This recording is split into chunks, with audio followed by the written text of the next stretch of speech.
Okay, now this is the shoulder armor, not finished obviously, of a snowtrooper costume I'm working on right now.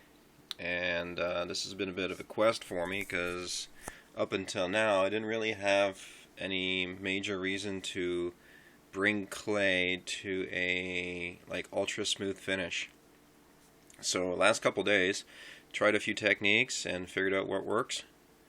So basically, started with my obviously your rough piece, get your dimensions and all that. Pack it down as much as you can. That way you eliminate any possible air pockets inside. Because sometimes when you're running your hand through it, it'll just do some major dip, and that's an air pocket. So you want to make sure it's nice and packed in. And what I do is, because this is on a bit of a slant slab here, they're just plastic sheets. You can get these. You can buy plexiglass sheets, and cut it up in a bunch of different sizes that you need. For the time saver that they are, because you can pick them up. They're easy to clean off. They're very stable. They're totally worth the money. I wouldn't recommend wood because wood will eventually rot because of the moisture and such. So plastic's the best way to go. And what I do is I've got a piece of aluminum here. It's like 1/8 of an inch thick, square, give or take. And for the most part I use the edge here or corners, and I'll hold this thing reverse so that way the long piece is against my stomach, and I'll be able to pull from the bottom and up, and you're scoring up. And basically what it's allowing you to do is to it's pushing the excess clay into divots. So it's it's slowly and surely giving you a smoother and smoother surface. You'll get to the point where you kind of have to up and then kind of cross over, so that way the laneways, I could guess I use an example, will blend in. Say if you had, basically just flatten that top. Well, what I mean by laneways is the very defined edges that this tool creates, and if you cross them over, you see how they start to blend over, and you just keep doing that lightly, and you'll eventually get to where you're almost at this point.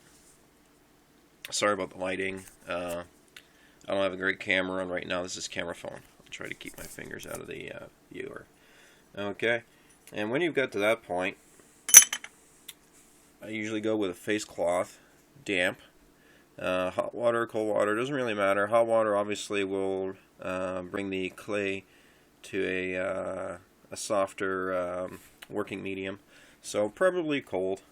And you're just going over this, and you're making these nice long strokes. That way you're getting a nice long blend. You're not sitting there and rubbing out certain areas of the clay.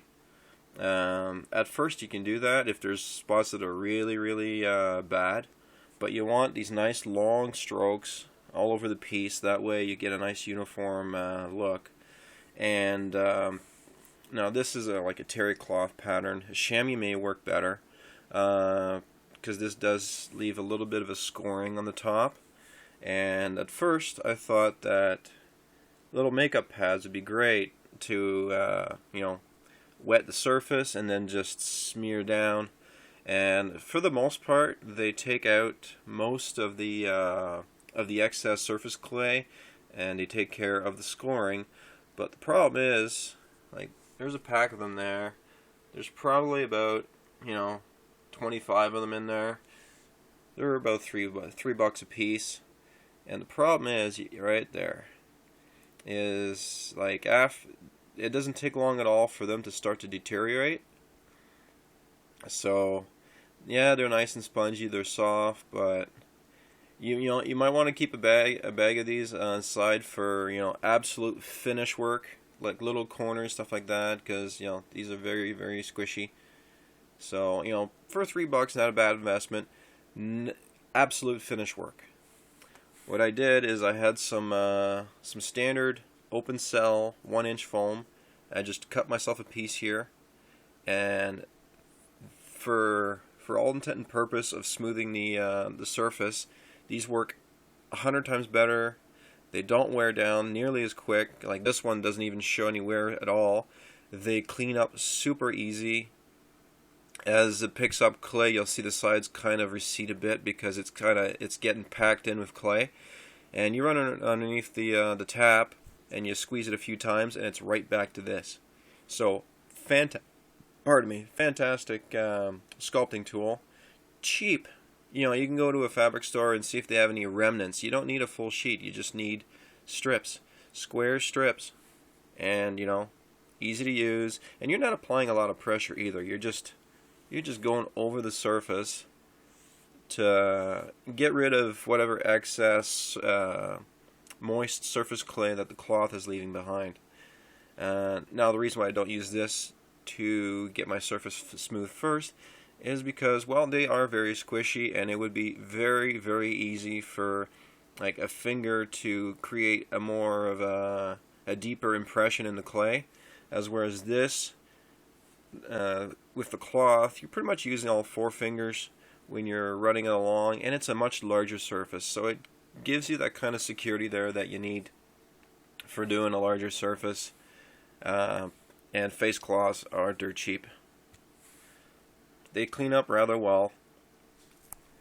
So if you're looking to, if you're doing any piece of armor, you're new at sculpting, and you want to get a smooth result, go with this technique. Like I started yesterday, and I'll probably be done this piece today, as opposed to, you know, going online and trying to, you know, there's a bunch of different people have different ideas for techniques. Some use heat guns to smooth the surface of the clay. Some throw them in the fridge or the freezer to harden up the clay if you're using really soft medium. And those techniques do work, but you know, this is cheap, it's simple, it's effective. Like you can use computer air cans as well. Like if you've got like if you're doing, especially if you're doing some like a skin pattern where you're using a lot of hook tools and little fine tools to get that you know, that skin texture of, you know, of the cells and so on, you can use an upside down air can. It basically it turns the surface clay super cold. Whatever little bits were on the surface, they harden right up, and you can take a brush and just brush them right off, and that leaves you with a bottom surface that's great. So, you know, little tips here and there. This piece is looking 100 times better than it did 2 days ago. So, this foam, you know, get yourself one of these guys. You know, you go to a steel shop, maybe they've got some remnants and cheap stuff that, you know, they'll either give to you or whether they'll you know, sell to you dirt cheap just because they want it out of there. Some of them might reuse them, so you probably have to buy them. Like this one was die cut. You can tell by the break. But you know, great for large surfaces. If you can get one of these thicker and somehow build a handle into it, that would probably be better, because your fingers don't risk the clay underneath when you're holding it. But yeah, damp cloth, piece of aluminum, open cell foam. Away you go.